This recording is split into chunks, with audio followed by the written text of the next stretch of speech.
Welcome to Bet on the Bounce. I'm Dobby and I'm here with Doss, and this is our punting show for 2025 Bet on the Bounce. We hopefully can give you some good tips throughout the season, but quickly I'll explain how it all works.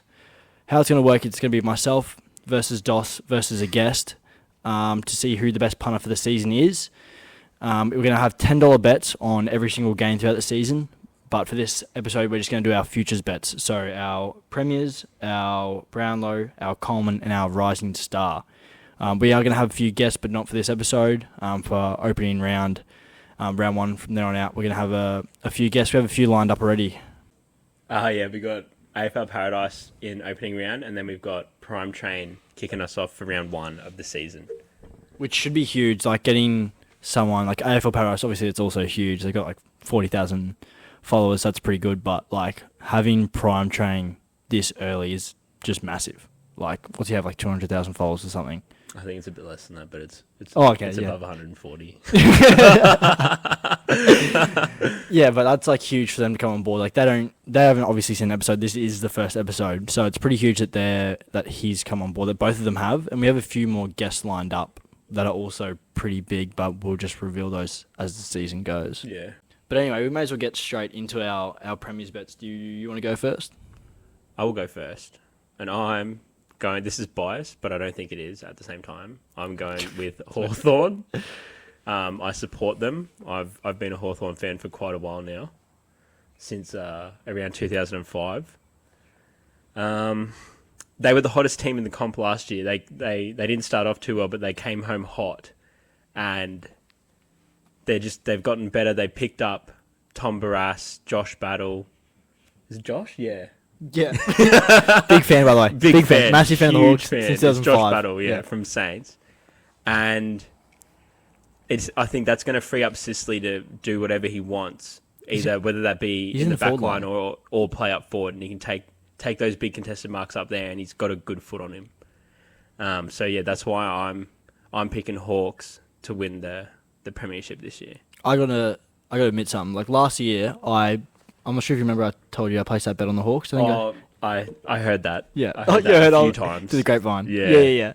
I placed a $5 bet, gambling responsibly, on Hawks to make the top 8 at $100 odds, which obviously hit. Massive bet. That was the week before they got beat by Port, when Port kicked the grubber goal. Port kicked that. Darcy Burn-Jones. From memory. Yeah.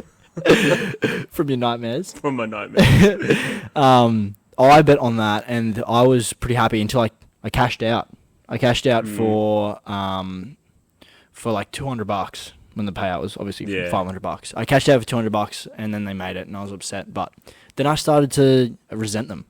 Resent them a little bit. I think because they had bet and not winning, I didn't like them. Guinea was my favourite player at the Pies because I'm a Pies fan, and then he left, but I still really like him, and I love that he stirs the pot. Oh. He stirs the pot the best. That goal celebration. I saw him on a post the other day. He put up, why is everyone in the comments so mad? Which is unreal rage bait. Unreal rage bait. But I really like Guinea, and I like the Hawks, but I'm preying on their downfall. Anyway, Hawks yours. Mine, I'm going probably more conservative, and I'm not just going to pick my own team because I like them.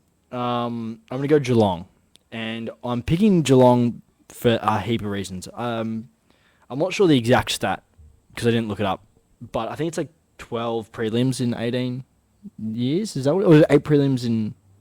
It's a lot of prelims. It's a fair few. It's a lot of prelims. It's a prelim 2 in every 3 years. Something ridiculous on the Chris Scott. Jeremy Cameron is the best forward in the comp.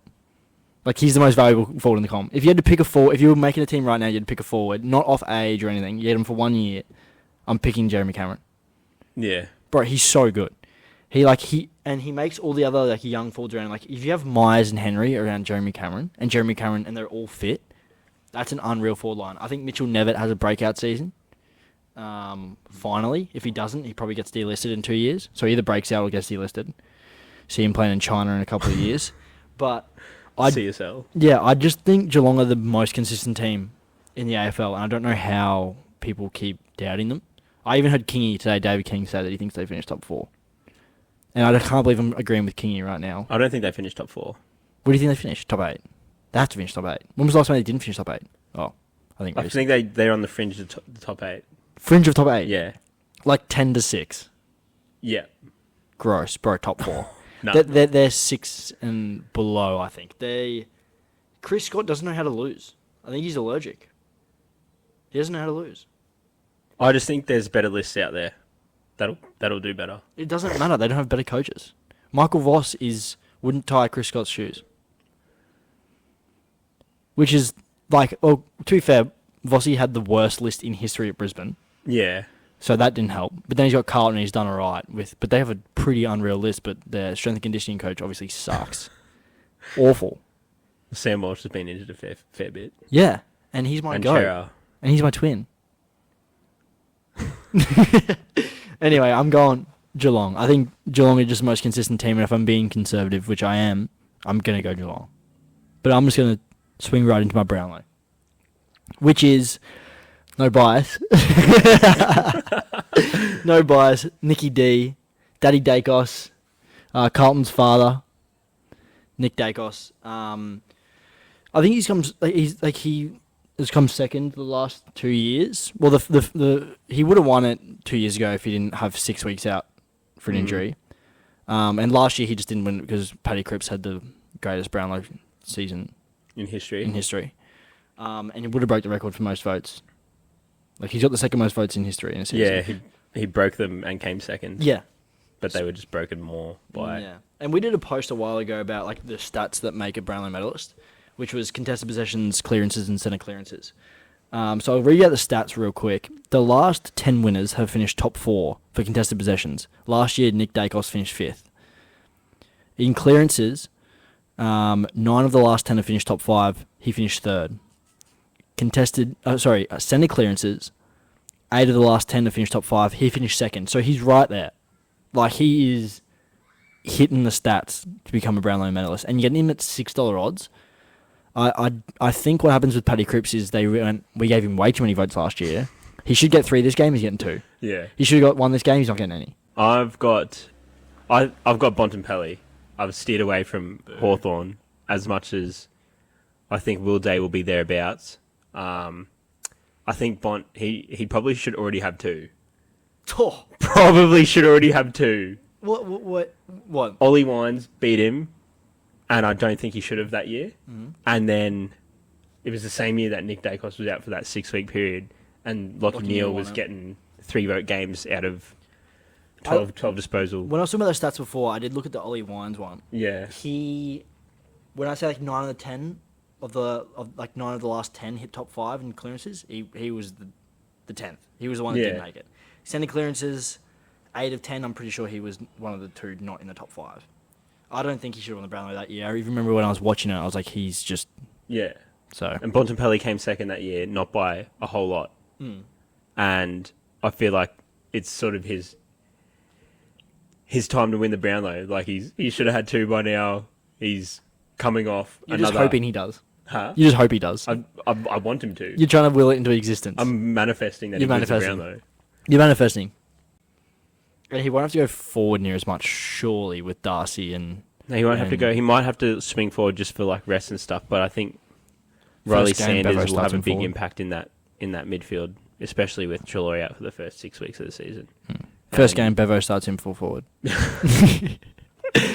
Willie played McRae and Bailey Smith out of the side pretty much. And Caleb Daniel.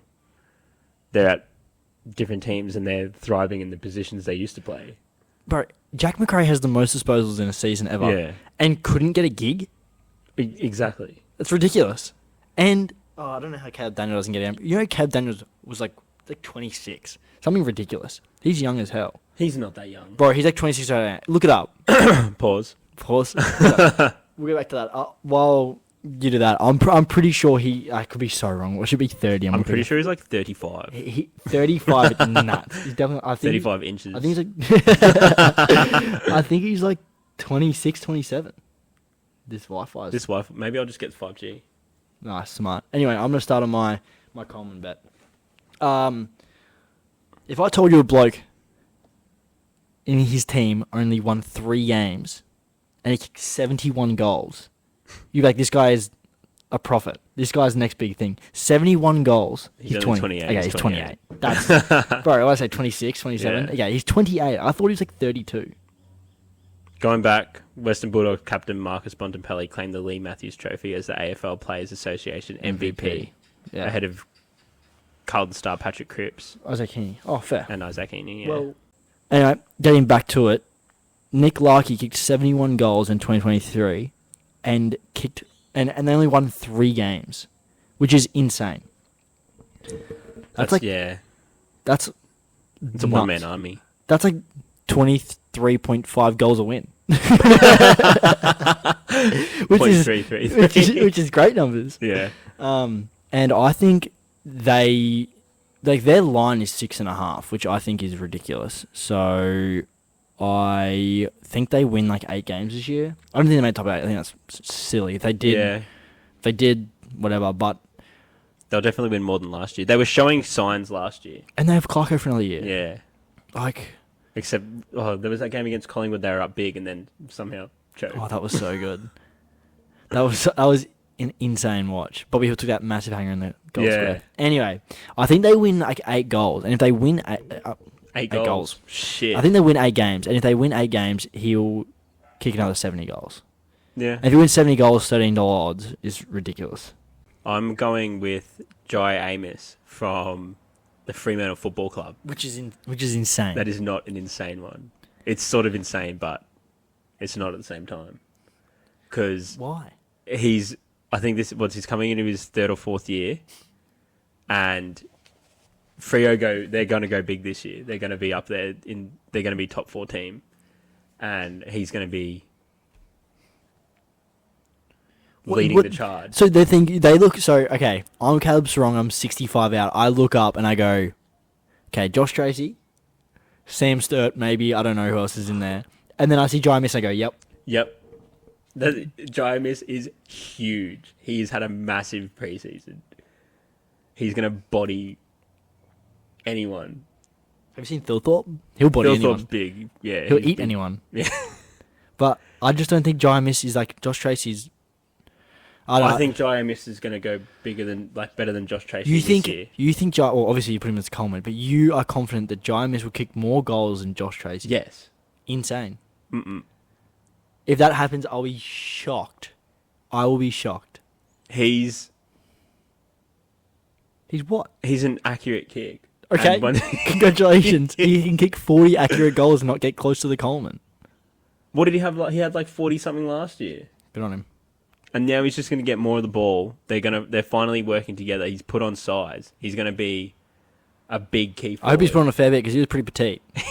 He was petite. Well, how much did he put on? He couldn't have put on what? He put on a fair bit of muscle. What, 10? Pounds. So not much. You made it sound like pounds are bigger than kids. Yeah. I know. Anyway, I'm going to Rising Star because that Giant Miss, I'm not letting that dribble go on for any longer. Oh my god! What? He's just value at that. What price? What, you just like stroking your shit over the price? $41. You're stroking your shit over your bet, over your own bet. Hasn't won yet, but you're stroking. It's coming home. Like the Hawks. Okay. And Bond. And we'll get to my Rising Star. 4-leg multi. It's a 4-leg multi. You got your Rising Star. Your Rising Star. My Rising Star. I've got Finn O'Sullivan from North Melbourne, number 2 pick, I believe, in last year's draft, and he's playing off halfback from all reports, which is what Clarko's done with Colby McKercher last year. Colby McKercher's going to do the same. Colby McKercher's not playing off halfback this year. Well, he did it with Sheasel. He did it with Sheasel and McKercher. But where's McKercher go? McKercher's going on one of the wings. And Phil O'Sullivan might join him on one of the other ones, but I think he might be playing off halfback as well. Yeah, because what's their midfield like? LDU, Shees. Tom Powell, yep, Harry Sheasel, and then you'll have rotating through probably Jai Simpkin, Luke Parker, Jai Simpkin, McKercher, and Colby McKercher. Yeah. Well, so their halfbacks could be Finn O'Sullivan and Caleb Daniel. I think that's what it will be. Man, that team actually is really good. They're a good team. Your bet's making me like my Larky bet even more. What about my JA Miss bet? No. Something like that one. I think there's going to be too many chefs in the kitchen at North now. They're actually going to be such a good team that Finn O'Sullivan might not stand out as much as someone like my bet, Levi Ashcroft. They're they're a good team. Nah.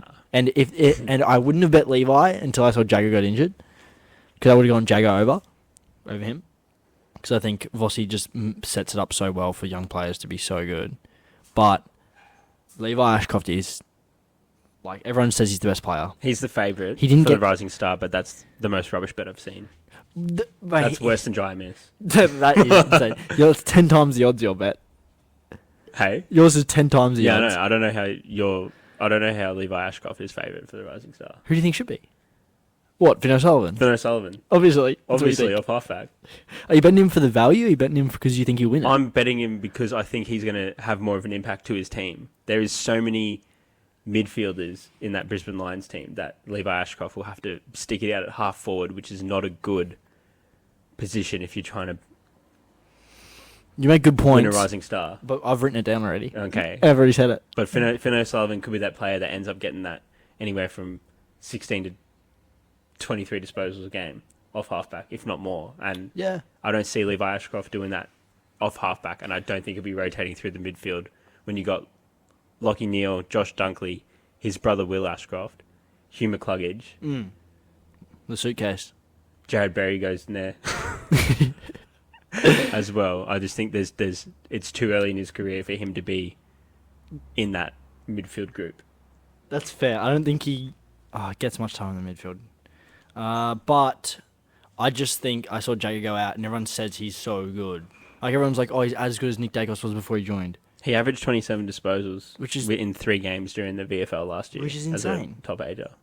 Like, Harley Reid wasn't even doing that when he was at Essendon in the VFL, I don't think. No. So I'm just Different taking him players. because I saw, yeah, they are, but I see $4.50 for Levi, and it didn't really shorten when Jagger went out. No. It didn't make much sense. He went from like $5 to $4.50 when the like Jagger, who was the favourite, I believe, at the time when he went out. I'm just taking Levi off the fact that I still think everyone's talked him up so much. I think I'm getting value, and I think people are seeing what he did in the Pracky match and went, oh, that's no good. Bro, no one's looked good in the Pracky match. Name one young player besides like Toby Traval or whatever from the Saints that's looked that good in the Pracky match. Like, really good where they're going to break out. No one really. So I'm just taking Levi on the value, I think. Anyway, there is our bets our futures bets for the 2025 season. We will see everyone next week. We'll see everyone next week for our opening round bets. For our opening round with AFL Paradise. We'll get our bets in as soon as the markets go up. Then we'll get the video out. We should be getting these out every Wednesday, hopefully. But if you follow the Instagram page... it's Thursday not footy, so probably Wednesday. Yeah, Wednesdays, hopefully. Depends how quickly I get them out. But you'll see on the Instagram page whenever we post an episode. So follow us there. And we will see everyone next week.